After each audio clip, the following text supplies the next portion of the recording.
Hi, this is Ashley Eckstein, voice of Ahsoka Tano, and thank you for listening to the Super Awesome Geek Show.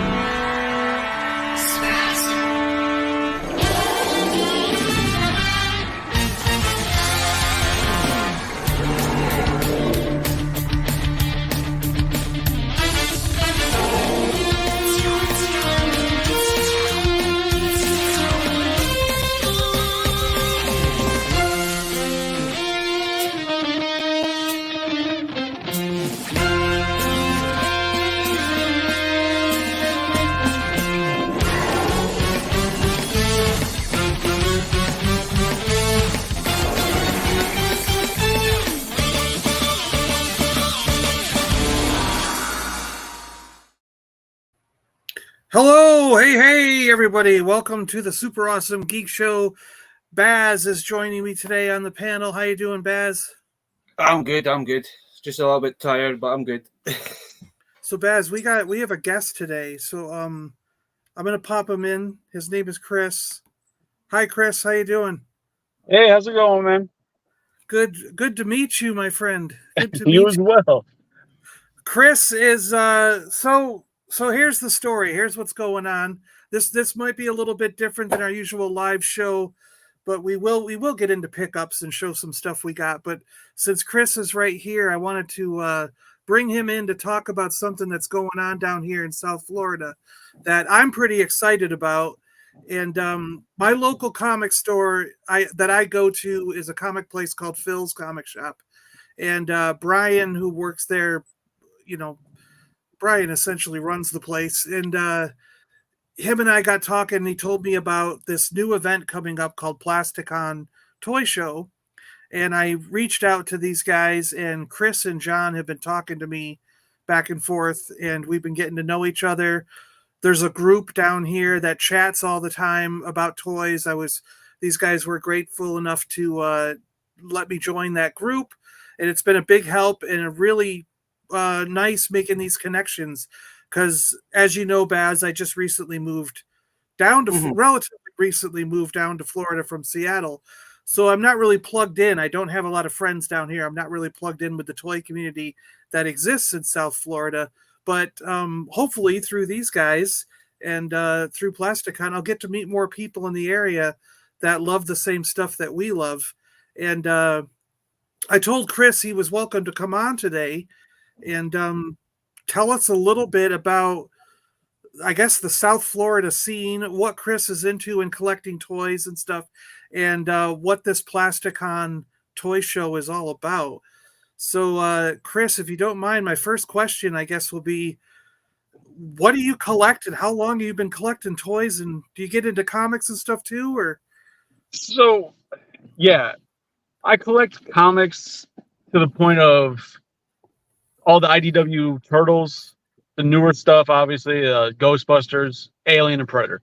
That's where I limit my comics. Because if not, I'm much of a completist, and then I would just go down the hill of comics, and to try and complete that is insane. Yeah. So I try and be responsible with that. But the toys, obviously, as a child, I did a lot of collecting. Had Turtles when they first came out. But we all, I think, not all, but majority, once we hit that age of like 13, 14, we're like, oh, we're too old for toys. Yeah. And I had a stepmother who convinced me to sell them all at a yard sale, a whole treasure chest basically of toys I sold for like $30. Yeah, peanuts, I know. Yeah. Yeah, and then around 2007-ish, I started getting paid well. Me and my buddy were talking. I was like, you know what? I'm going to buy back some of the toys I had as a kid. And it's been a snowball effect since then. Like, it just a downward spiral of, oh, I got to buy this, I got to buy that. And then just turned into a huge hobby of collecting that I never thought I'd actually do. Now, I'm in deep. Deeper than I'd like to admit sometimes, but yeah. Yeah, that's a similar story to a lot of us in this YouTube toy collecting community. Even myself included. Like, I took a break when I was 14, 15 years old, But I kind of came back to the hobby a little bit quicker than that, because what happened is, for me, is I always wanted an AT-AT when I was a child. Remember the Star Wars Kenner Right. AT-AT? And my parents wouldn't buy it because they thought it was too expensive. You know, I've recently found out in my later years, my parents had like a $20 or $25 limit. So anything that was more than that, we didn't get. But we got almost everything that was under that price point. You know what I mean? Yeah. So, and I found that out I was looking through catalogs, like old Sears catalogs or something like that, when we found like a pile of them. And I was like, we had that, we had that, we had that. And I was looking at the prices and I'm going, wait a minute, we had everything that was under this, you know. And I asked my dad about it. He goes, oh yeah, that was your mother's cutoff, you know, like, so, but anyways, so I was like, it was somewhere like 17, 18 years old. I don't remember what birthday it was, but he found an AT-AT at a KB Toys on clearance for like $5. So Wow. he bought it, wrapped it up, and put it on the kitchen table as a joke. It was a gag gift, you know? And then when I got up that morning to go to school, I opened it up. It was probably my senior year, so I might have been turning 18 or just in that range. But I remember opening it up, and I was so excited. I ripped the box open. I put the thing together, and I was messing with it. Then I had to run to school, and I told my friend Nofrio, I was like, Dad got me an AT-AT. He's like, what? And he had to, so like friends were coming over after school to look at this thing, because everybody wanted one when they were a kid and didn't have it, you know? So we were all looking at that and playing with that, and it got us to go in the attic and pull out all the old toys. And fortunately, we never had that garage sale. We found like Jabba the Hutt and all these toys with 50-cent stickers on them, written on like masking tape. And we were taking all happened. And somehow the sale never happened. So I got lucky in that respect. But it got me to get shelves and put them all up, and I started collecting. Even my other friends that were there, we all started collecting again right around that point, you know. And and there have been periods where I don't collect, like, you know, when I first moved to Seattle from New York, I didn't collect for a little while because it was like getting a job and working and doing all this stuff. And then you once you get settled and you're making good money, like you said, you kind of get back into it. And then I took a break again for a little while and then get back into it, you know, and it's kind of like that roller coaster thing. But since moving to Florida and doing this show and having these great guys all over the world that I met through toys and comics, you know, I've been steady collecting ever since. The like when I remember when I was young, when we did the garage sale, I sold everything in one shot. The only things I remember remaining that I didn't sell then was the Kenner Alien and Predator figures. Oh wow, yeah. Because I have my own theory, but since a child with turtles, I always liked Alien and Predator. My dad always had me into it. So those were the only things I didn't sell.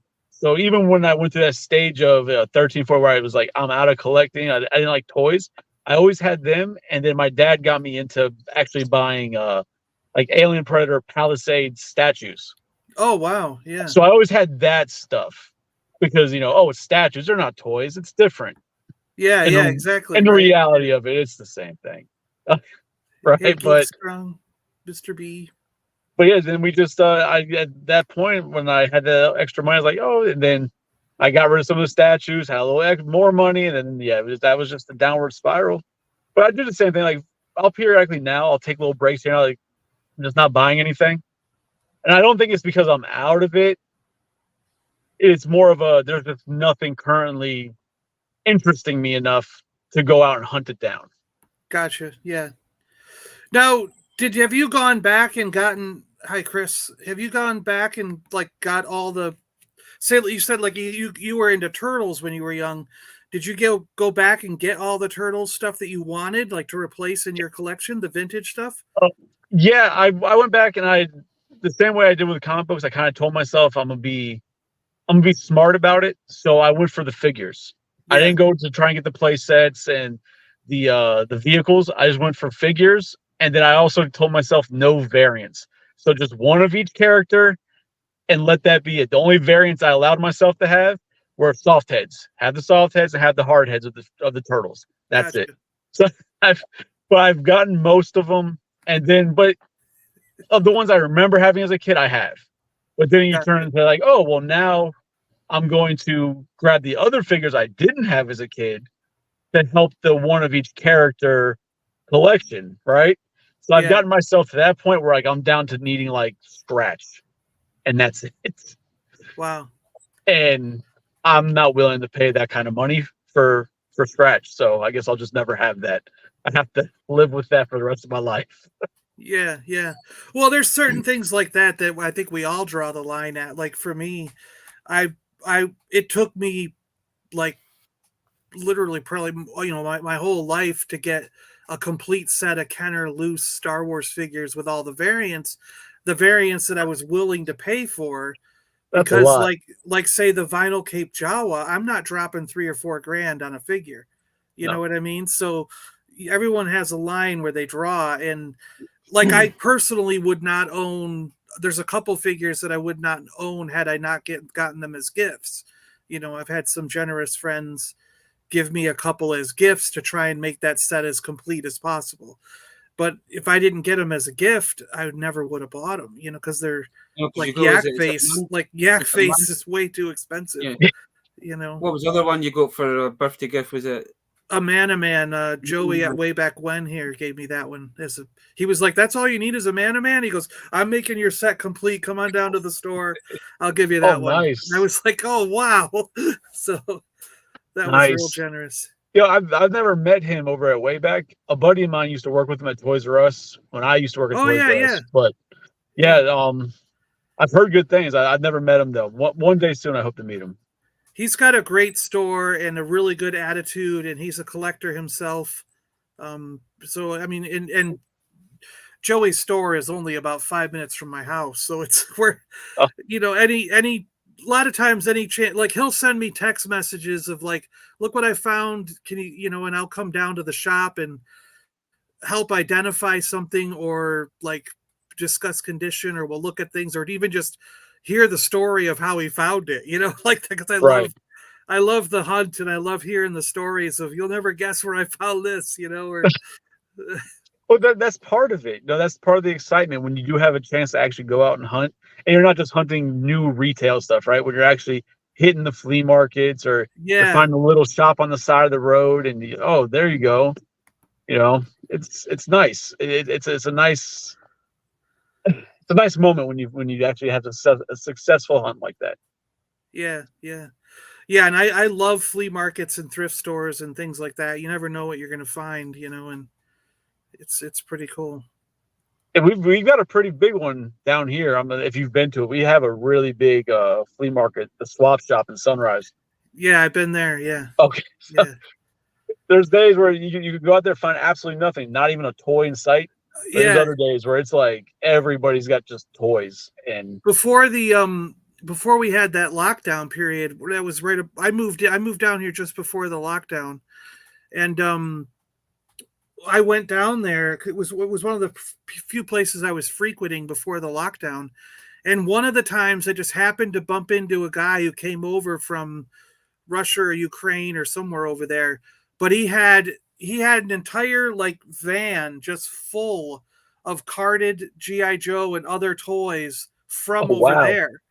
And the more I bought, he was trying to get around 20 or 25 each.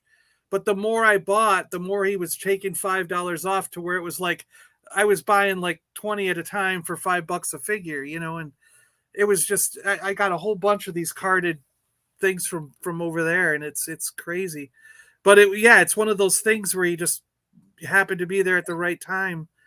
Yeah, because I remember years ago, I can't tell you exactly how long. I know I was recently dating my wife, so within the past 12-ish years, 10-ish years, I was on Craigslist, just looking through Craigslist for people posting up toy sales, big lots or whatever. I found a guy who was selling his entire collection because he was going through a divorce or whatever it was. And I went there, and he was selling everything $5 a piece. Wow. And it was carded original 10-back Ninja Turtles. It was a bunch of McFarlane stuff. And that's like the movie Maniacs and the Dragon line. Like, just everything was $5. I went there and spent a lot of money, but it was like $5 a piece. And I gave a Yeah. bunch to friends, like, hey, I didn't spend, like, here, you need these? And then that's where I got my turtles, the sealed set of turtles I have. Wow. They're carded. I have them in cases now. But yeah, I spent $5 a piece on it. It was also the movie turtles were in that, the Star ones. The Star movie turtles were in that a lot too. Like, Wow. but when people are ready to go, they have it. When you buy more, they're willing to make deals, and that's always a great thing to run Exactly. across. Yeah. So the other thing I want to get to know is like how. So this you got this group that's through Messenger. Everyone's been chatting. I've enjoyed being part of the group. I'm glad. I'm thankful that you guys were able to get me in there and let me join in. I hope to get to know more and more of the people as time goes on. But how did this group kind of come together? I mean, because you guys are all over. It seems like there was some in Fort Myers, and is there a guy in Orlando? And We have a guy in Orlando. We have actually, I think there's 2 in Orlando. We have somebody in Tampa, 2 in Fort Myers, and then West Palm, and then down to Miami. yeah, We've got people. It's weird because it started because of COVID. okay, I had COVID at the time, and I was just in the groups, just normal groups looking, and John, the John that you've been talking to, who's helping, yeah, who's actually really for running this show and really doing everything for it for Plasticon. He had mentioned something. Oh, I saw this at the Hollywood Target. I'm like, oh, he's in my area, but I'm sitting there sicker than all yeah, can be with COVID. And I messaged him like, hey man, if you see this, I'm looking for, can you just pick it up for me? And he said, absolutely. He's like, just, I'll pick it up. And when you pick it up for me, you can give me the money. We're good. So me and him started talking, just help each other out here periodically. I'm like, you know what? Let me just see if we can just build a group. Because I would see a couple guys on on Twitter, and they'd be like under a NECA post, like, oh, we can't find this Ninja Turtle. And I'll be like, oh, I just saw one in Sunrise. yeah. And you're in Florida, like, oh, it's here. And then I'll be, hey, you want to join a group? And then it just slowly built like that. Gotcha. And it has just turned into what it is now. It's wild. I felt bad that I wasn't able to give you the preemptive warning that things get a little crazy and comedic in there at times. It's I mean, it's the same with our little YouTube community here. You know what I mean? Like things can get off the rails pretty quick. Oh yeah. I mean, we have one guy in our group, this guy Jose, really nice guy. He's up in the northern part of like West Palm Beach, and we call it the toy train because he goes up there and he'll find stuff, but because of work he travels. So he comes down here and he might find a bunch of stuff, or we'll have a bunch of stuff down here for him, and then he comes down here for work one day and we just do a big exchange. He drops off here, drops off there, picks up, and then he goes up there and drops off the people up in West Palm Beach. Like, Nice. we tried our best to make it work. Yeah. But one of the big parts also was when we first started the group, when I did get back to work, I was doing delivery for like cooking oil. So I was traveling from Key West basically all the way to Fort Myers, all the way up to West Palm Beach. Oh my gosh. So wow. I was then at work, if I had stuff, I'd grab stuff for people. I'd go to Walmarts that were close by, or I'd pick it up and, hey, I'll be in Fort Myers next week. I'll drop it off. Like, so we were really just doing our best around the entire southern part of the state to help each other out. That's and it crazy. Works. In a crazy world, it works. Yeah, yeah. Do you still do that job or?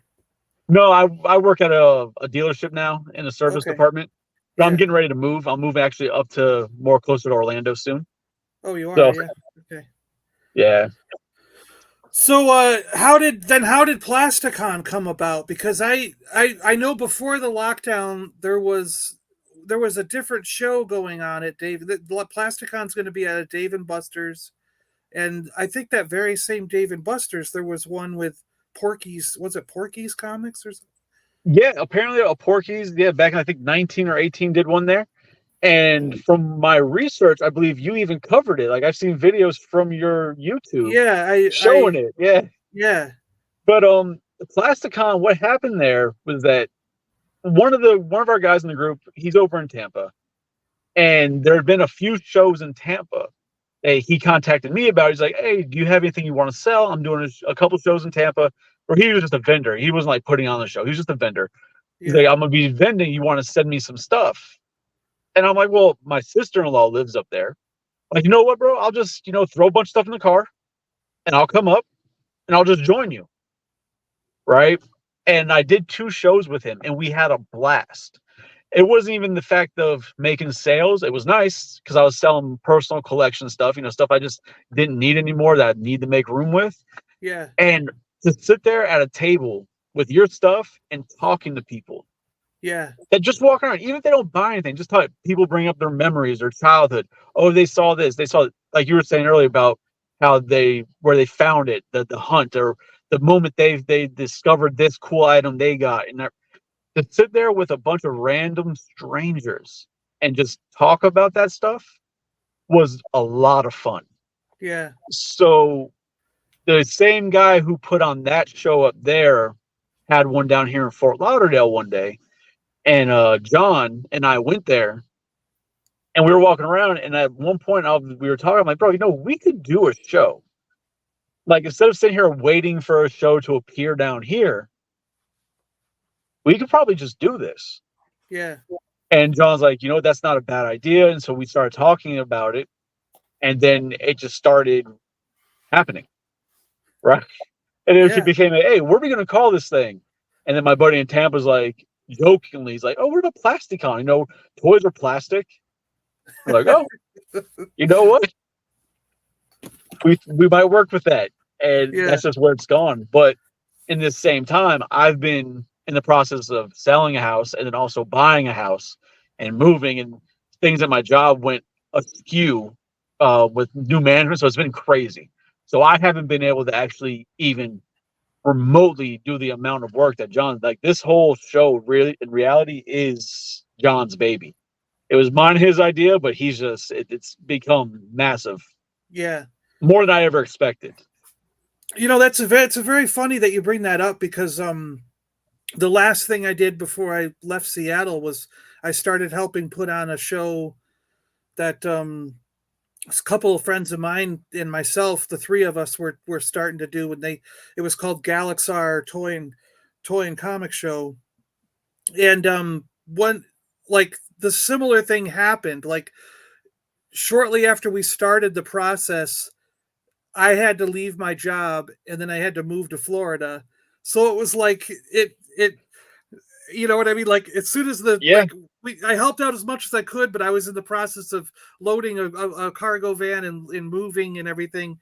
And I think, like, right before I left, the last thing I did was the show opened. I went to the show, said hi, bye. And basically the next day was in a truck and driving to Florida from Seattle, So it sounds very similar. And I think one of the, like, did you guys automatically just go, like, let's try Dave and Buster's, or did you have, because for us, the hardest thing was finding a spot to do it in.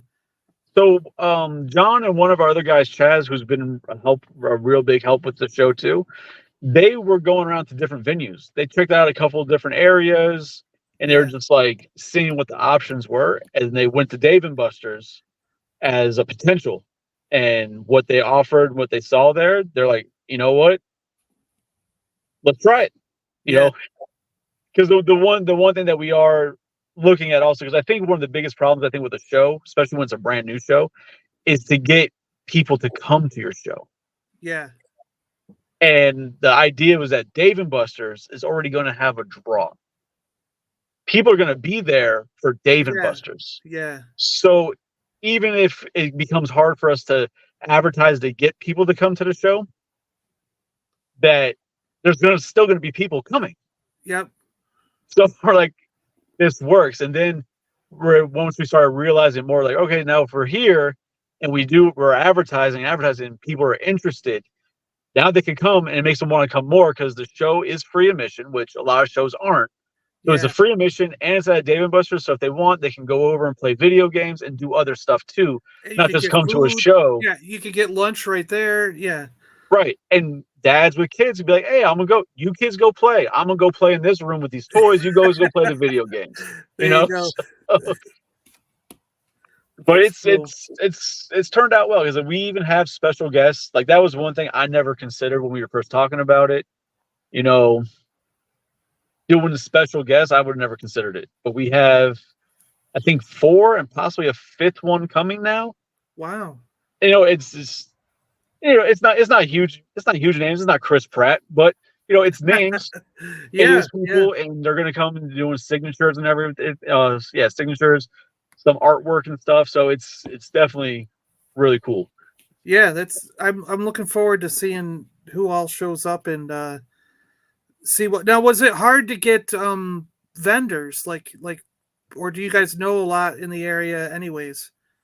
So the vendors, the first people we started doing was actually going to comic shops and toy Yeah, shops going and to, for yeah, advertising and just to see people sign up and then, hey, do you guys want to vend? And that was there. But then the one-offs, the smaller people, the guys like us, I just need to sell some things. At first, I thought they were going to be hard, but they've actually turned out to be pretty easy once they've started seeing that we have guests, that it's something cool, and hopefully it will be a success. We've gotten a lot more vendors than I expected as well. For the wow, first show, I was like, we're going to do this because when we had the idea, it was like, all right, there's 8 of us in a separate group chat we made just for the show. Like the 8 of us are going to do it. So if we have to fund the whole thing ourselves because we can't get anybody else, we know what we have to pay each to do this show, and it'll just be us.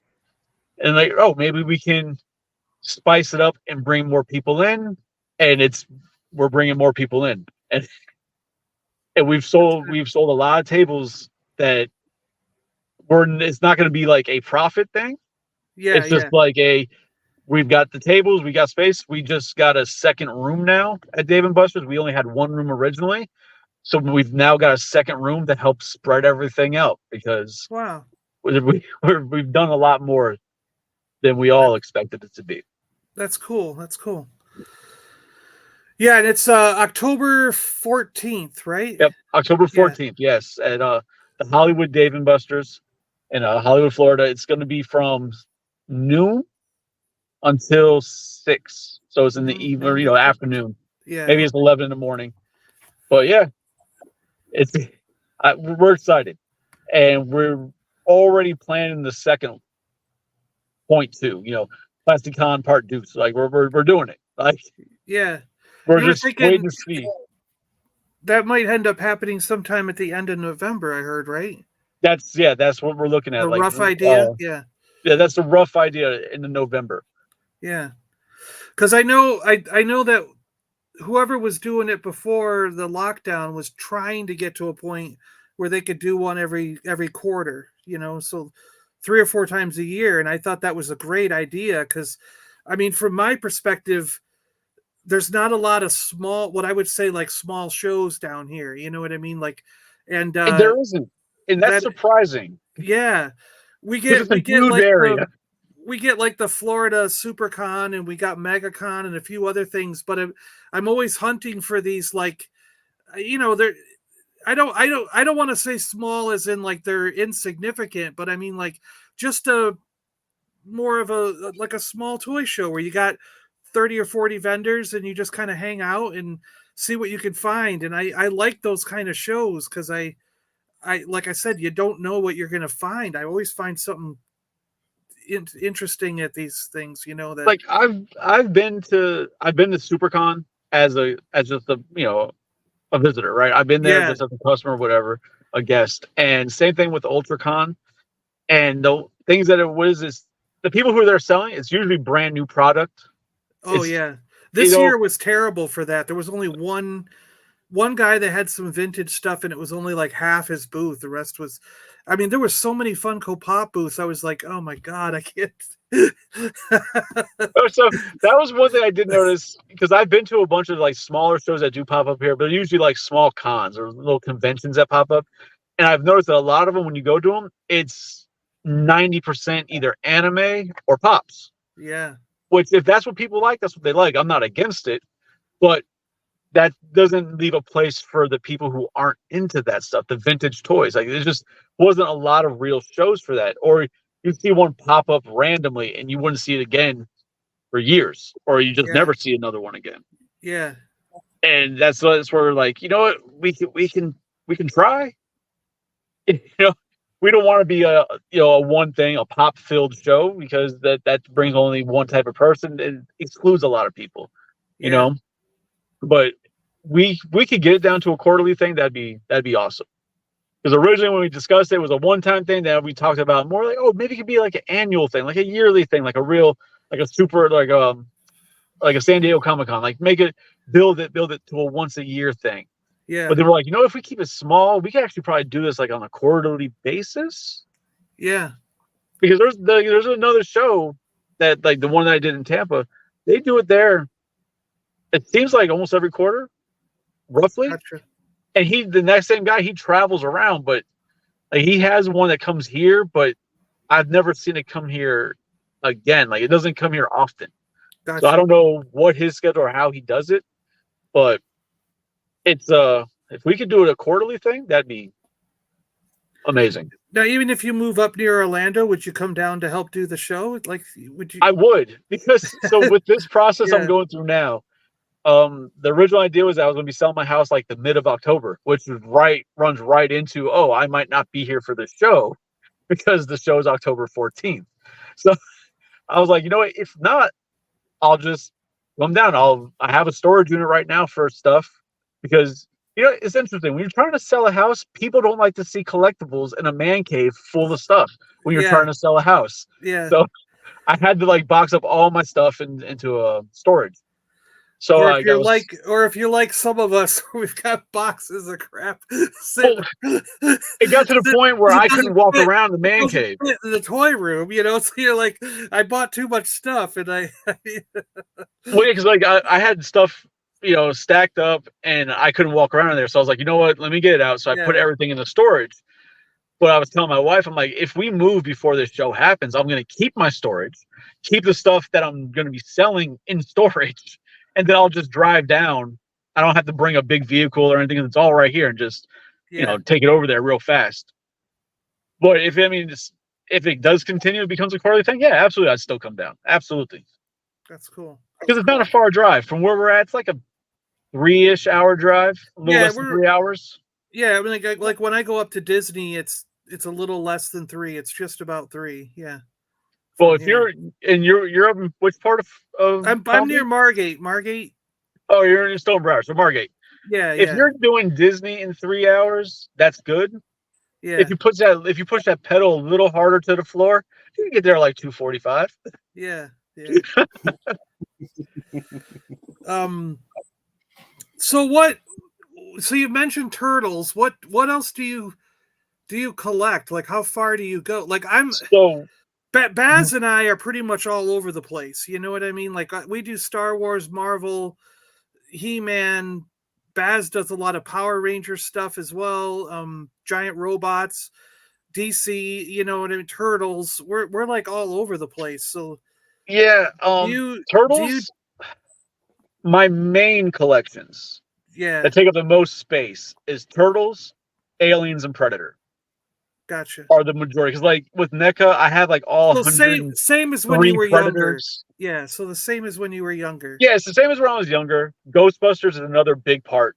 Love Ghostbusters. Oh wow, yeah. So I mean, my mom always tells me the story. Like when I was like 3 years old, she'd come out of the bedroom. It'd be like 3 a.m, and I would be like this far from the TV watching Ghostbusters. I would just go put it in the VCR at 3 years old and just watch it. So I have a lot of Ghostbuster stuff, and then horror movies. A lot of horror movies. Wow. So that right now is a lot of it. I've gotten into just doing like the figures. So obviously NECA, a lot of NECA product, because they have the Aliens, the Predator. They have the horror side. Like they have a lot of. And they have the Turtles. Like they really take up majority. And then I also have a pretty big area of wrestling. Okay. Yep. Yeah, a lot of wrestling, because it was let me buy the guys I remember from the 80s when I was a kid and loved. And then it became like, I started watching wrestling again when I was in the middle of high school. So let me start getting I just got this today, The Rock. because I love the other night. I love this line. I love this line that's reminds me of the He-Man Master of the Universe, but it's the wrestlers. And when I saw this Rock figure today, I was like, "Oh my god, I gotta get this one." But because I did all the way from the '80s, so the Hulk Hogan's, the Ric Flairs, Yep. then the late '90s, early 2000s, so the Rock, Stone Cold, D-Generation X. I'm like, oh, I love them when I started watching it, so let me buy those guys. And then amongst doing that, I started watching wrestling again and started getting into some of the newer guys. I was like, all right, let me buy those. So I got a pretty big wrestling collection of everybody from the '80s till within the past 4 or 5 years. About wrestling, I picked up a few bags at the weekend. Oh, they're everywhere. Thrifting, yeah. But yeah, that's majority of everything. I have some Power Ranger stuff. I've gotten the Lightning collection, but I've limited myself to only Mighty Morphin Power Rangers. Me too, exactly. Yeah.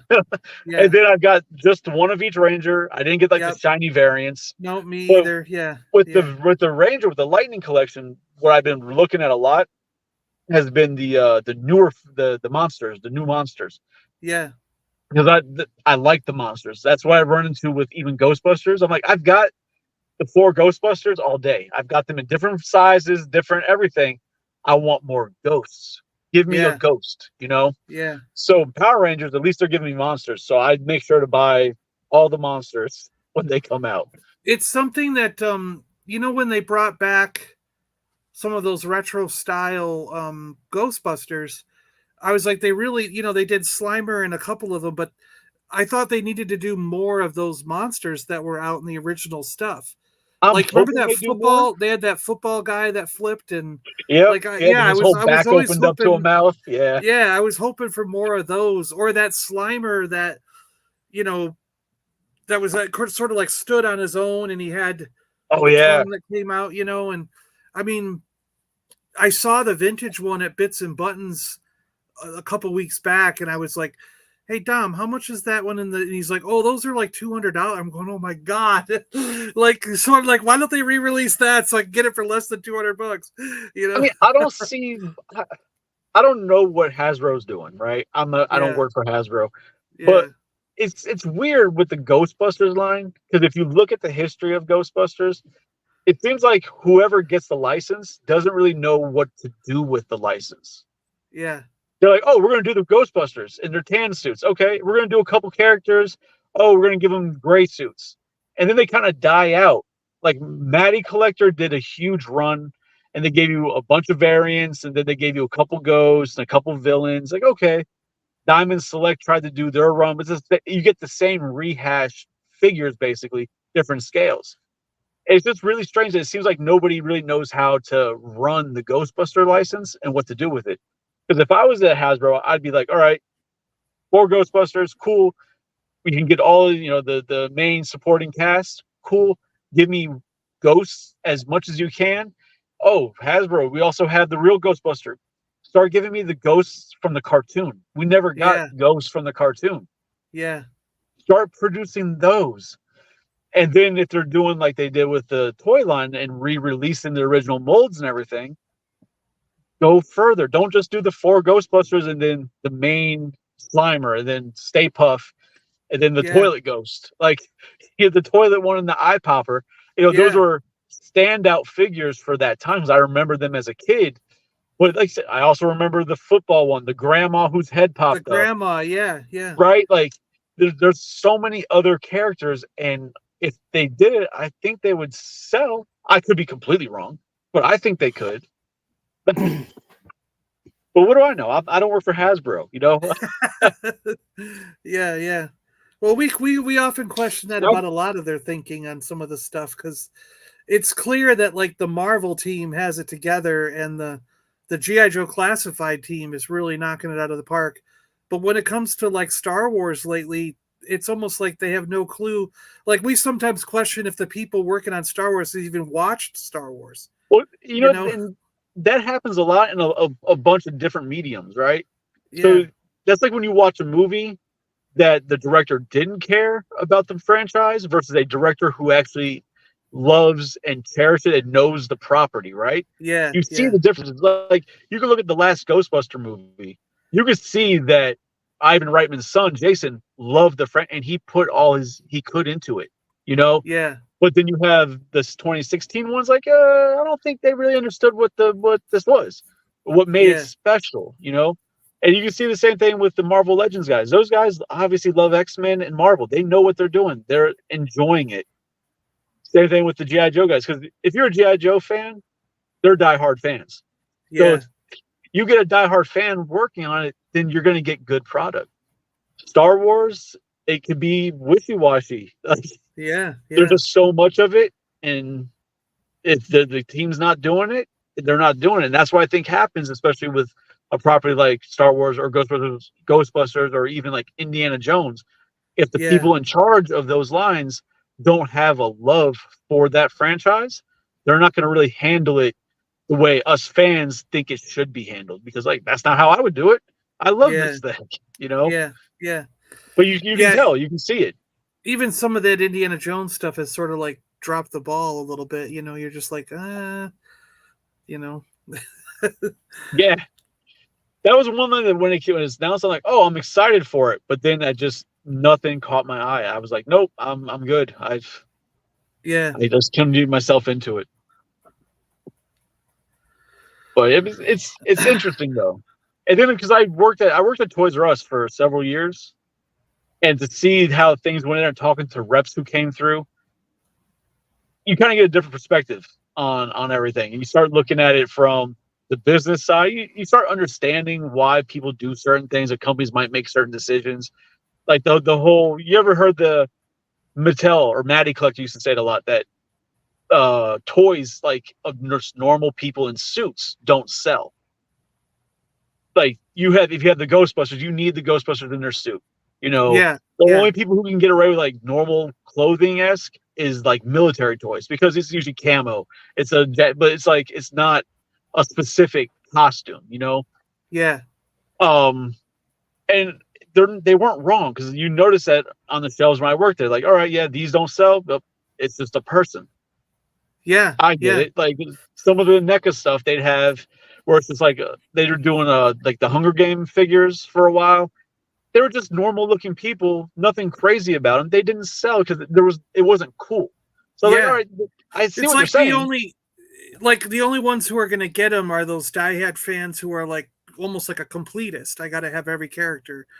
But then you're right. The regular common people aren't going to get those figures because there's nothing.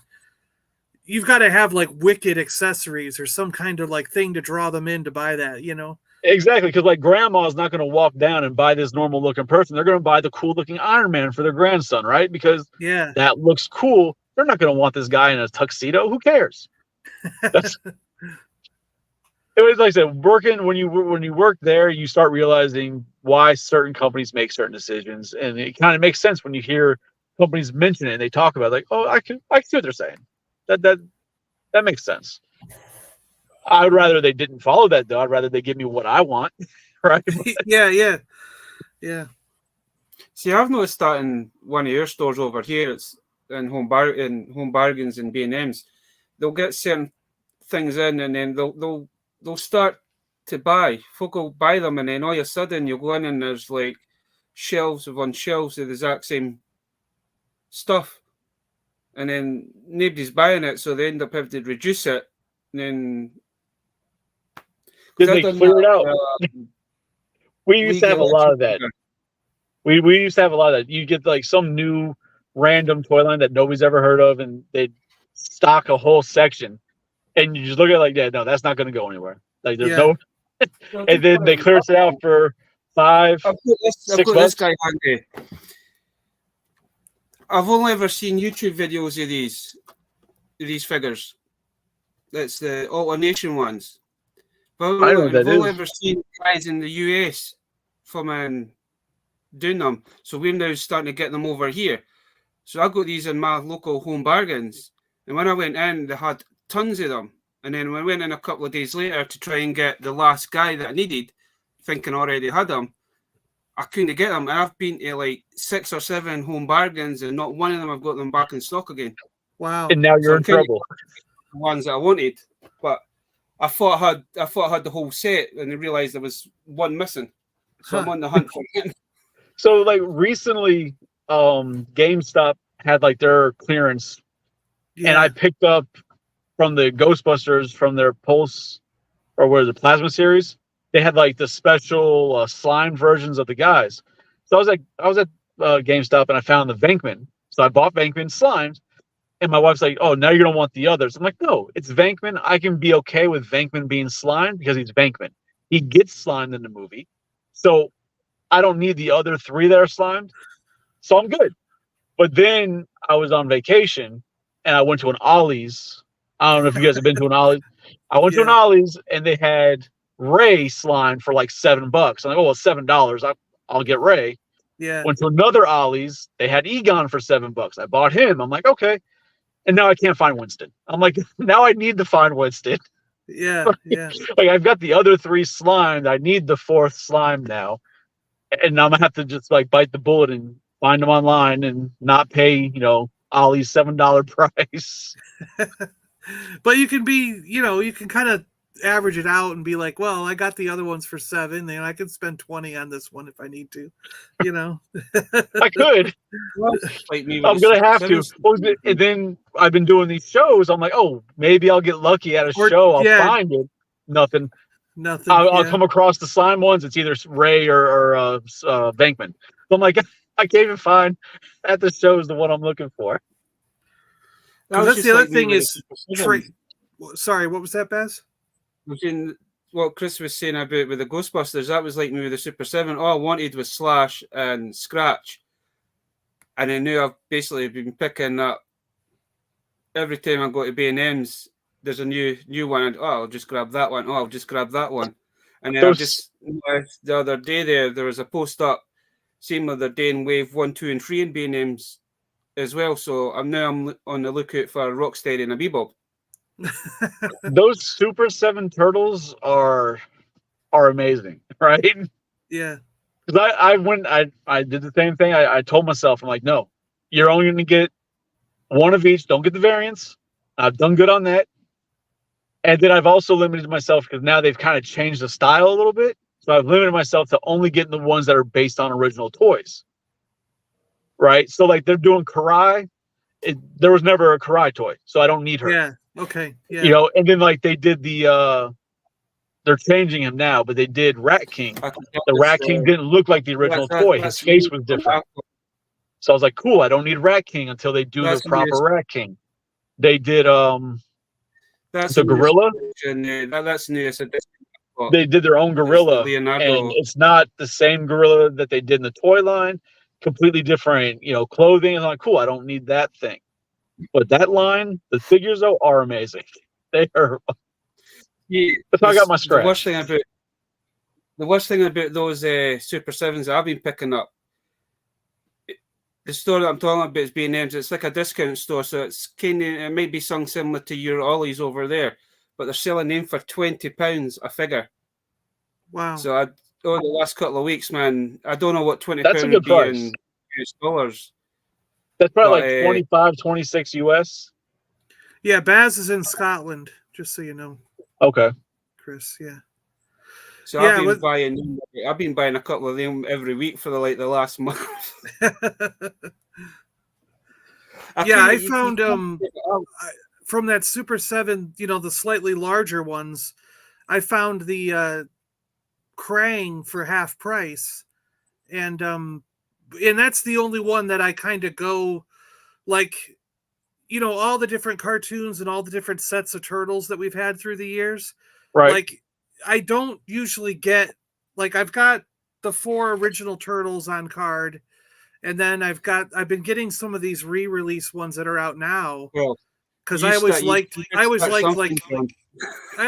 like Baxter, and I liked Genghis Frog and stuff, and I never got those when I was younger. So I was like, I'm trying to taking advantage and getting them now that they're out. But throughout the years, I've always gone for Krang because I thought Krang was great, the little brain guy, and he was always like crazy in the cartoon. Yeah. So when I saw the Super 7, the large one with 2, you get 2 Krangs, and the the old toy robot and the little stand Oh, to yeah. put him on, you know. It was like half price. Like it was like that one. a little bit less than $30. Yeah, that one. And so I bought them, and that's the only one I've gotten from that series is that one. Because, like I said, I just go for all the Krangs, and you know, got all these Krangs through the year. You know. Hey, if you can limit yourself like that, more power to you, man. Yeah.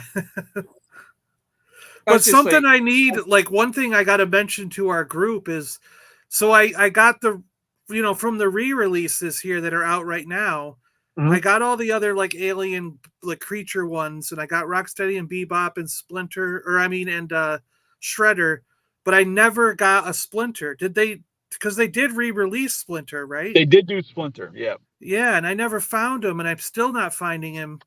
So I'm gonna have to shout out to our group and see if anyone's got an extra one because this re-release. The question I would have would be, did they release him individually? Because you remember that when they did those, they're also doing those like 4 or 5 6-packs where they come in like a box that looks like the sewer lair, and he was in those. I don't know if he ever got like a solo single release card on release. I don't remember. He did get a solo release, but he's not out yet. He's not out until next month over here. Huh. In the UK, he's coming out next month because I got the notification the other day. There, like the reproduction of the original Baz. Yeah. Yeah. Okay. No. Huh. It's that one there. He's gone to my entertainer where I get my turtle stuff. I got the email the other day there saying he'll be up for pre-order next month. Oh, okay. So I'll definitely be buying. I'll definitely be because I do have my original Splinter, but it's got no clothes. I just want to get. I mean, does a rat really need clothes? I got the original Spider before his shirt, so I ended up into. But I bought the retro one just to, because I wanted to see what the difference was between the vintage versions and a lot of them. A lot of the ones that are out now are darker. A lot of the ones that are out now are darker colors. It's just the colors that are different. Yeah, they make those little differences, I guess, so people can try and tell them apart. Even though technically, if you look at the package, you can just see on the back the Nickelodeon stamps, right? But they change them a little bit. Yeah. But it's weird what you said about Splinter because, man, I got that's me now just about finished the Mayhem ones for the first wave. There's a lot that we will not get over here because they're all Target exclusives. But I managed to get a Splinter no problem. But the amount of folk that have commented on videos and things is like, where did you get your Splinter for? And a lot for the new movie ones, the ones for the new movie. Yeah. Folk are still struggling to get that Splinter.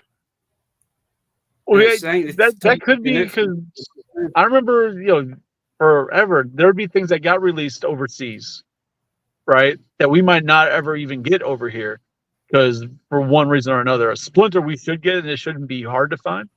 But a lot of times it seems like overseas they have a tendency to get a lot more abundance of stuff, or it might just be because there's a lot more collectors here who just buy it all. Like it's one or the other. Yeah. That's the thing that I've always. When I was talking to Dave about it, and it's like, especially with the Super 7s, it's the first time I've kind of seen them going into a discount store. And it's one line that I wouldn't have thought I would see in a discount store over here. It's different when you watch these guys and you go and do your toy haul videos, and it's like, oh, he's went and found that in Ollie's. I wish we had, man, I wish I've had an Ollie's here, I'd be bankrupt. The amount of stuff that I've seen over the last couple of weeks that folk have been finding, like the G.I. Joes for $4.99 and all that, man, I'd be bankrupt to hell.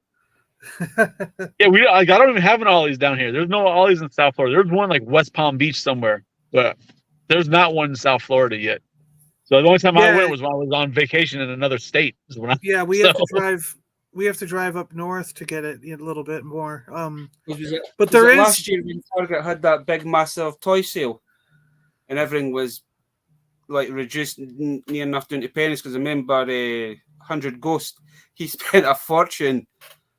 Man, if that was me, I'd be bankrupt, man. As soon as I got there, then I see good sale. If you ask John, I just buy stuff constantly. Yeah, there's an Ollie's, like we have a house that we inherited up in Port St. Lucie, and I'm going to be moving a lot of. I'm redoing like a room up there as a toy room, and I'm moving a lot of the toys up there, and because this condo is pretty small that I'm in here in Margate, so it's not, you just you work with what you got, and I'm like, okay, well, if we can, and my mother's staying in the house full time now, so she's going to be watching over it, and I'll be just going between there and here, Okay. So anyways, there's an Ollie's maybe like 10 minutes from that house. So whenever I'm up there, that's when I go to Ollie's. But it does kind of suck though, because you see people start posting stuff, and I'm like, God damn it, I can't get up there till like next week. And then by the time you get up there, it's all gone, And well, I was just like the Super Sevens. I seen the post on Facebook on the Saturday morning, and it's like, usually when you see folk posting stuff for B&M's, it's usually like the English stores. Scotland doesn't seem to get as much in. So I just take a chance. It's like, I'll go to my local B&M's. It's only 5 minutes up the road. As soon as I walked in, went down to the toilet, what was sitting there was a whole shelf with them. So I was like, I'll get Scratch, I'll get Slash, because they were the two characters I never had as a kid. And I love that. And I love Slash. I don't know what it is with Slash. I love the character. And then 2 days later, when I was off work, I ended up getting back to B&M's. I seen Ace the Duck. Oh, I'll get Ace the Duck. And then I got this guy, and I got that guy. It just kind of spiraled out of control. But for 20 quid, it's like you really can't say no, because they're usually between 50 to 60 quid a figure anyway. Oh, yeah. So Chris, I'm taking it that you're a little younger than me. So because like I grew up, I was born in 73, so I grew up with all the 80s Star Wars stuff. So I'm thinking you must have been, if you grew up with the Turtles and the stuff, you're probably like about 10 years younger or so. Yeah, bro. Yeah, I'm an 84 baby. Yeah. Yeah. So I have a question here that we've been debating for a while. Do you think that 90s toys are going to hit like 80s did and eventually be worth money? Like, for example, we're always talking about Playmates Star Trek figures, or like those 90s where they brought back Star Wars, or even stuff like that were coming out in the 90s, like Beetlejuice and RoboCop and the Ultra Police and things like that were kind of, they weren't the young 80s kids, they were more like the young 90s kids. Like, or is all that 90s stuff like just always going to be $5 or $10? You know what I mean? That's a good question. I don't know, because part of me wants to say eventually, because of the age. It's all about the time, right? But we are at that time span where it should be, where to start getting out there. But then it's like, were people buying that stuff up back then to where it's just not rare now? That's the problem. Yeah. Because you remember, like, when people first started realizing, oh, you can make money off of comic books, then like everybody and their mother in the early 90s started buying comic books like crazy. They bought Death of Superman and stuff like that, and it really destroyed that market, because like everybody had it, right? Yeah. So it's like, is that what's going on here? Is there like just like garages full of Beetlejuice toys somewhere, because people are like, oh, look how these are doing. Like, I don't know. I mean, the Police Academy ones, I think they usually go for pretty good, don't they? Aren't they pretty rare? Yeah, Police Academy do. Yeah. But but nothing's quite hit the mark like Transformers, G.I. Joe. Well, no, because I think that also has to do with the properties. Yeah. Because like the toys from the 90s, the big toy lines from the 90s were still Transformers, right? You still had Turtles going through well into the mid 90s to late 90s. G.I. Joe was still going on. G.I. Joe was still going on. Yeah. Yeah, Joe was going on. They had Star Wars going still. They even came out the new Star Wars movies, right? The prequels that people kind of hate but love. Like, so I think one of the big differences is that in the 90s there weren't any standout lines. Like, there's nothing from the 90s I can think of that I'm like, oh my God, that was such a big moment when that came out in the 90s. See, I always think that Star Trek is one of those. That the Playmates 5-inch Star Trek or 4.5, whatever you call them. Like, because I mean, I mean, I look at those. I'm going to be completely honest. I'm just not a Star Trek guy, so maybe Yeah. that's why I don't feel that, right? Because I'm like, my dad watched Star Trek, and he used to try and make me watch Star Trek, so I hated Star Trek growing up. Right? You're gonna like this no matter what, damn it. Yeah, because my dad was a nerd and he loved it. He had like a gold necklace that had the Enterprise as a charm. Like, my dad was a huge Trekkie, and I rebelled against it. So I mean, Star Trek very well could be one of them. That just, for me, not on my radar at all. Yeah, but I can't ignore the fact that Star Trek has a huge fan base, though. Yeah, that's the dedicated thing. one. And I keep thinking to myself, like I can remember even back in the early 90s, like specifically with Kenner Return of the Jedi. Like, this is an example I use. Kenner Return of the Jedi action figures were like $10. Some of them were like $15, especially like the Ewoks, the Jabba goons, like right. All the guys in Jabba's court and stuff. Some of the main characters like Luke Skywalker, Jedi Knight, Han Solo, were getting to be like 40, 50, $60. But a lot of these common figures, General Madine, the Ewoks, they were $10 all day long. And I actually remember having conversations with people where I was sitting there going, this isn't going to last forever. Buy all these figures. I even bought a bunch of them and was selling them and swapping them and things like that. And should have kept more of them than I did. Because like I got rid of like Gamorrean guards and the Emperor and things like that, and have had to rebuy them in the last 4 or 5 years at a higher price, But I remember having conversations with people where they were saying, they were insisting they would never go higher than $10 or $15. There's so many of them made. There's millions of them out there. Towards the end of the line, people got into collecting them. So the collectors bought up all the Return of the Jedi figures. They have millions of them on card all day. There's warehouses full of them, storage sheds full of them. And now you go another 20 years later or so, and they're all $100. You know what I mean? What I would, this is all assumption. What I think it would be is that they're correct that people bought them like crazy, right? But Star Wars collectors, like a Star Trek collector, or even like a turtle collector, generally the average collector doesn't buy it to eventually sell it. Yeah. So just because they sold 1 million Ewoks doesn't mean that the people that bought those million are ever going to give up their Ewoks. That's their Ewoks in their collection, right? Yeah. So just because people bought it doesn't mean that it's going to be there. And at the same time, if I have my stuff, you have the same stuff I have. Yeah, you don't need what I got, but the 18-year-old who's getting into collecting, he loves Star Wars, and he just has a passion. He wants it. He can't get that now, so he's got to come to us. So at that point, it's a supply and demand. If there's no supply, we're going to be holding on to it. But where I think it's going to be interesting is, so I'm 39. So say another 40 years, I think you're going to start seeing the real interesting part once collectors are getting to that age, either where they start passing on or they just start unloading everything because they can't take it with them. Yeah. Or they have passed on, and family members. Like, if I go, my wife's just going to probably sell everything she can for $20 and just get rid of it, right? Oh, yeah. Like, that's going to be an interesting time. I've said that to my friends. I'm like, if I die early, you got to put a bid in with my family because they're just going to let it go for like $5,000. If you clean the house out, you can have it for the whole collection. You know what I mean? They won't care. Just be like, hey, you want to take it? Go ahead. It's free. Just empty it. Yeah, go. They won't care. Yeah.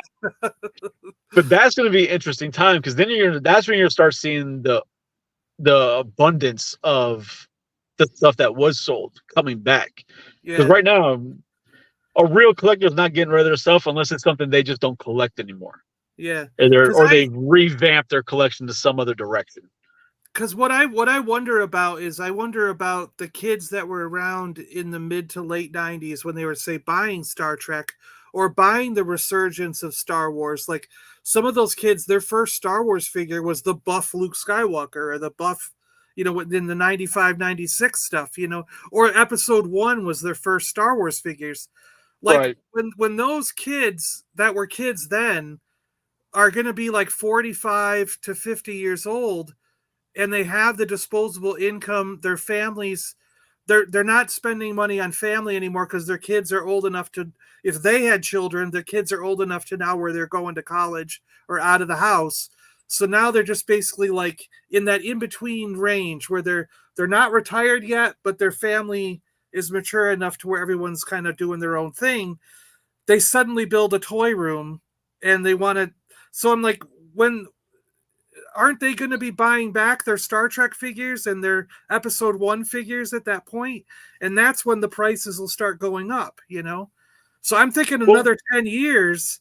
Well, see, there comes one thing with that you have the variable that you have to take into consideration. It's how many of those kids had parents who actually got rid of their stuff. Oh, they might still have it, you think? They might still have it. Because it was the 90s, late 90s, early 2000s. Because people started noticing the prices and parents stopped getting rid of stuff. Because if you and I are the parents of these kids, we're going to be saying, no, we're not going to throw away your stuff because you're going to want it later on, or it could be worth money. Yeah. Like my dad tried that when I sold all mine. He's like, don't, just keep it. Like you're going to want it. I'm like, no, I don't need this. I'm old. He tells me all the time he wishes he just gave me the money and kept it himself. That way I can do it now, Yeah. But then, I also wonder, especially with a line like Star Trek, I would feel, I mean, I could be completely wrong, but I feel that majority of like the purchasing in the 90s of Star Trek toys was already at that point adult collectors. Gotcha. For the most part. I mean, obviously there's going to be kids who did enjoy it and they got it for kids, yeah. But I think most of that was already being done by adult collectors, fans of the original Star Trek, who then, as the shows came out, the movies, then Star Trek The New Generation came, and then they just continued on, and they're the ones who bought a lot of that. Star Wars, though, would be one that the kids I could see really getting into because it's Star Wars, and it was still geared towards them when the movies came out. Yeah. For me, Star Trek has always seemed like more of an older audience. It had the interest of an older audience. It wasn't a kids show. And that is true, because I remember even back then when I was collecting Star Trek Playmates, and there were, as a, in the late teens to early 20-year-olds and stuff, it was a lot of people my age and older that were buying them. You're right. When I'd see them at conventions and various other places, and everybody was always hunting for the low numbers on the bottom of their feet and things like that. And I remember even back, because this is the other interesting part about that is there, and even with like Toy Biz Marvel, there were a lot of figures back then, right, when they were first coming out, before we had easy communication over the internet, where like some of those figures went up to $100 or more. And nowadays those same figures are worth like $5. Like they actually went down. You know what I mean? Like you think about like I remember the whole Cannonball thing where from Marvel Toy Biz back in the 90s, they came out with a Cannonball action figure from X-Force, and he was purple. And then they had a pink version. There was a pink version and a purple version, depending, his paint deco was. And one of those versions shot up over $100 because everyone thought it was extremely rare. And now when you go on and look on eBay or on the internet, they're like $5 or $10. You know what I mean? But it's because we were dealing with a local community and it was word of mouth. This guy's rare, this guy's hard to find all across the country. Or you were dealing with like a toy magazine that published something, and by the time you read the article, it's 2 months, actually, the news is 2 months old because it took that long to get to you, We, the rarity, and I started questioning on what actually pushes it, right? Yeah. The one that I've had that I talk about with friends all the time, And it's even recently with Pixel Dan at one of the shows he was at. I was talking to him. Is a character like Scratch from the Turtle line, Yeah. right? Because that figure, when you actually look at even the numbers and everything, he is not the rarest Ninja Turtle toy, but he catches the highest price. Yeah. And the only thing I can think of is I remember years ago there was a toy collector show on TV. I don't remember what channel it was, but this the guy's name was Jordan, who went around and Yeah. found collections and helped celebrities. And he went to somebody who I remember. I wish I could remember all the details, but it's somebody who worked on the original toy line, and she had a Scratch, like a box of Scratch, or the whole case that had Scratch in it. And he freaked out about, oh, it's the rarest one. It's the rarest one. And then, like, the next night, his prices started skyrocketing on eBay, went through the roof. Wow. And it's just gone up since. And now everybody just swears, oh, it's the rarest. It's like, it's not the rarest at all. Like, there's no reason for Scratch to be at the prices he's at. Because if something's rare, I shouldn't be able to go on eBay, look it up, and find a whole bunch to buy. Yeah. Like, That's what I say too. Yeah. But it's weird how that happens. Like, there's no rhyme or reason. Just some things that, whether it's public opinion that drives it, something drives it though. It's really strange how that works. Yeah. Well, Chris, we usually go about an hour on Wednesday nights, and we've kind of hit that mark. I really appreciate you popping on and chatting with me. It's good to get to know you. And no, I appreciate the invite, man, and giving us a platform to even discuss everything, and especially the show. That was amazing. Yeah. Anybody that happens to be watching, if you're in the South Florida area, head on over to Dave & Buster's in Hollywood, Florida on October 14th and check out Plasticon. It's going to be a great show. I can't wait. I'm excited. Yeah, no, I can't wait to meet you in person. Yeah, no, I can't wait. It's going to be a good time. Yeah.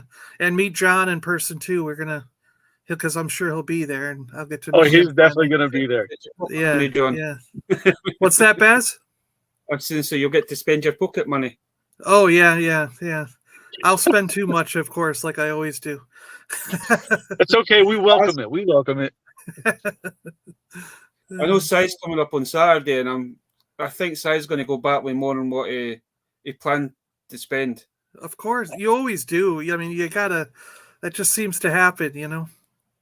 So I'm going to take him a couple of the big B&Ms over here and see if we can get those Street Fighter figures that he's been after and all that. See if we can find them for him. Cool. Well, good luck. Chris, good luck to you and good luck to Plasticon. I hope that this thing goes well for you guys and it's every bit that you hope it could be, you know? No, we do. We thank you very much. And I hope you guys have a good day and enjoy the rest of your evening. All right. Guys, thanks for being in the chat with us. Appreciate it. And we'll see you guys on the next one. Stay awesome out there, everybody.